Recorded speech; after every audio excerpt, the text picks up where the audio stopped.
To demonstrate how the unit works, we have a Honeywell 945T, which is a simple wired contact, reed switch and magnet. We're going to connect this to our C2W, learn it in to our Links Touch as a wireless zone. We're going to show you how that's done. Okay. To make our connections, we have some B-wire connectors. These are called dolphin connectors, beanie connectors, B connectors, a lot of different names for these. All they really are is a little capsule with some insulated gel on the inside, so you can stick two wires down, crimp it shut with your wire splicer, makes a nice tight connection. You have no corrosion with the little gel on the inside. We have a little Phillips head screwdriver. We have our wire splicers and crimpers, and we're ready to go. We also do have a battery backup, as the C2W zones are powered from an transformer. They should also have a battery backup so that your zones will work with a power outage. So the first thing we're going to do is open this little guy up. You basically stick your fingers into the gaps. There's a gap along here, and you just kind of pry the cover up and away. There is no tamper switch or anything that you have to pop. It really does just snap open, okay? On the inside here, this wire with this fuse is our battery connection going to our backup battery. So we kind of just uncurl that wire, okay? If you're going to do a conversion from an old control panel, your control panel most often will have one of these sealed lead acid batteries inside the control panel. You could leave the control panel powered up. Okay, you're going to take all your zone wiring off of your old board and land it to this, and then you would just connect your battery here. Okay, and now you have your battery connection, and you can mount this under your control panel. For this purpose, we're just going to show you here on the table. Okay, some things to point out. First of all, we have this sticker here. It says A0258050.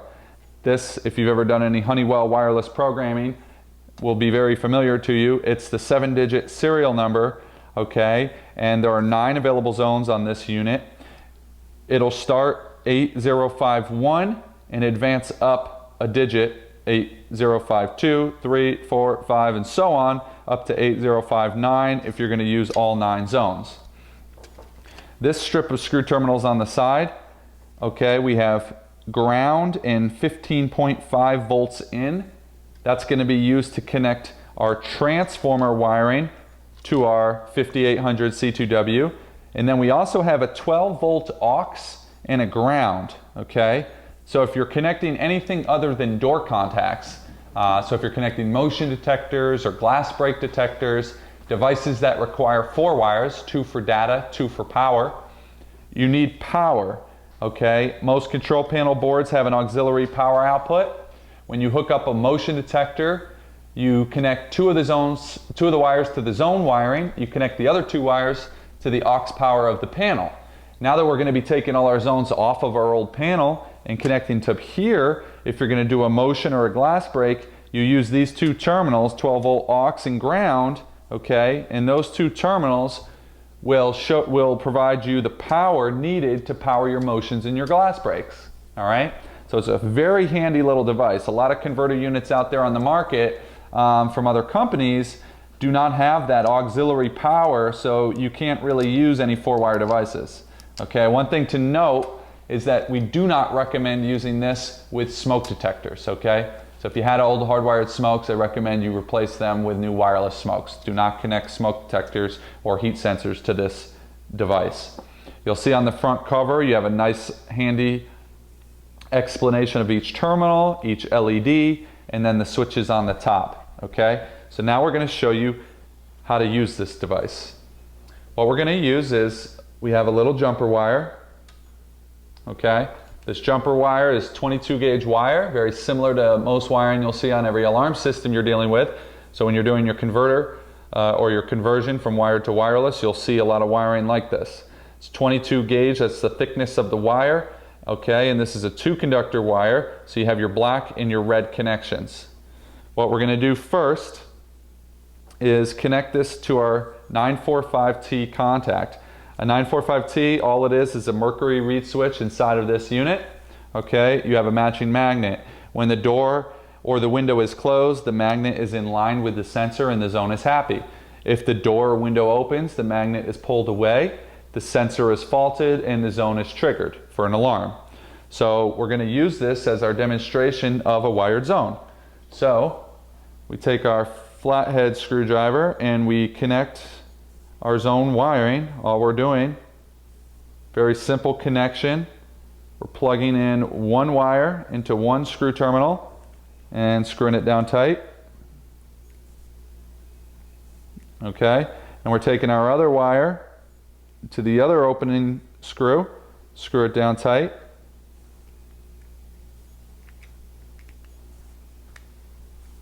So now we have our wired contact connected.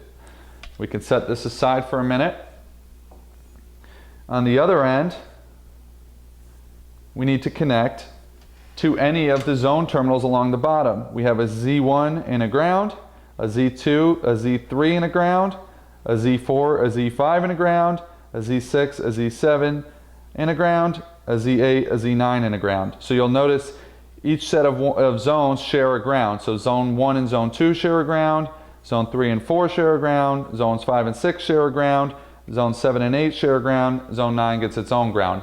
Most wired panels are 8 zone panels, so as long as your old panel doesn't have an expansion board, one 5800C2W should be all you need to convert your old wired system over to a wireless system.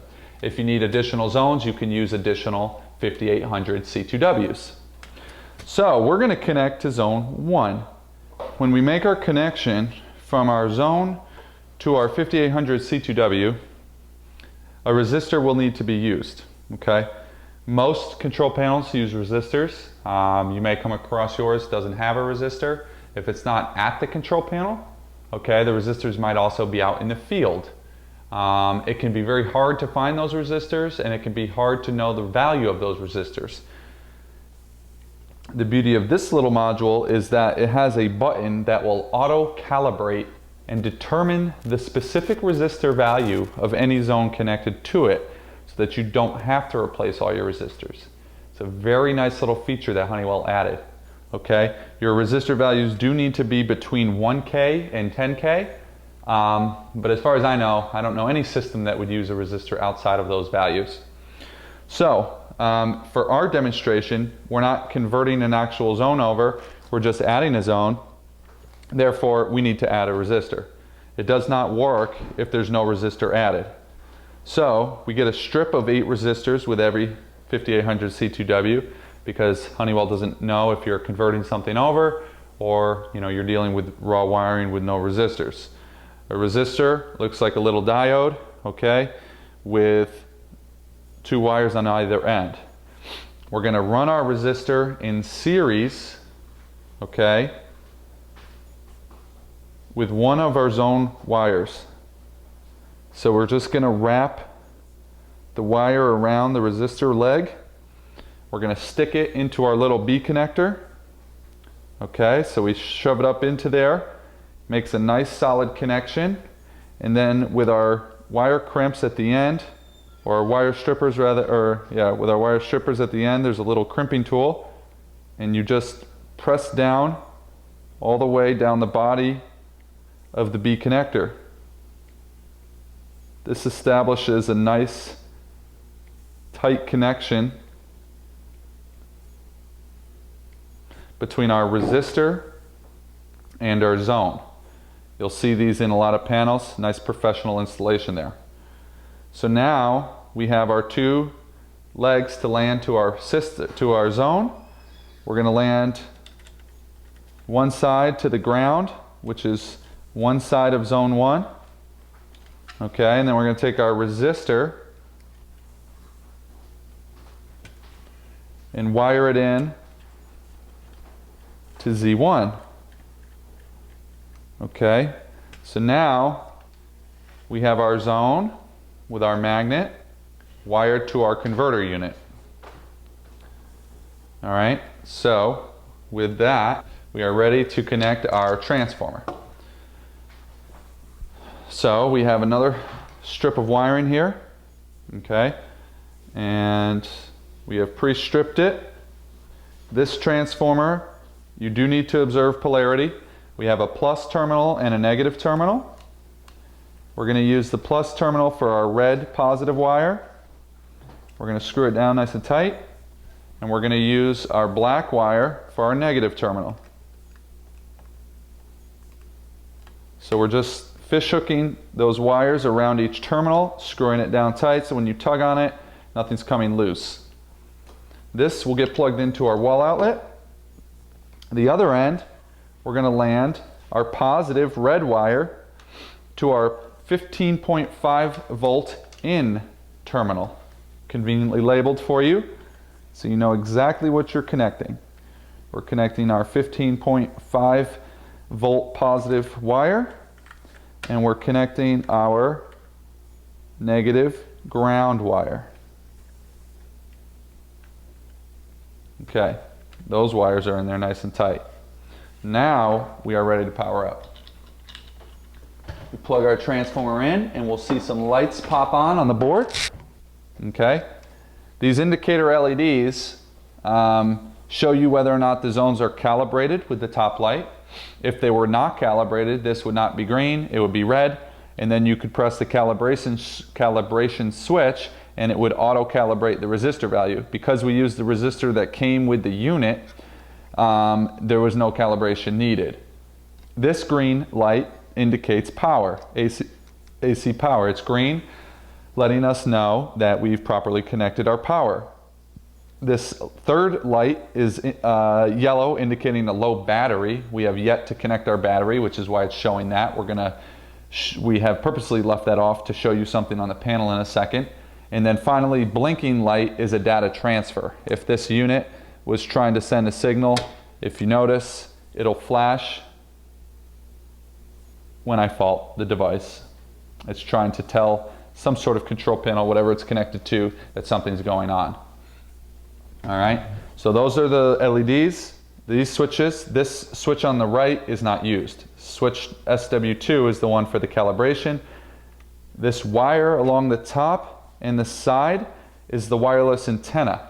This unit has a greater range than most wireless sensors because they understand your control panel may be far away from your devices in your house or your control panel. This has a 300-foot range. Typically Honeywell devices have a 200-foot range. So Honeywell built a stronger transmitter into here so that it will get back to your panel better.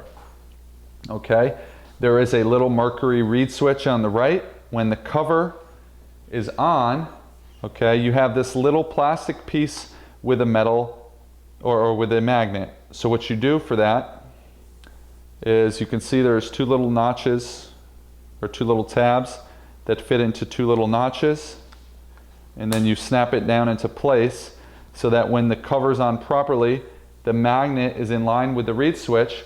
That's for the cover tamper, okay?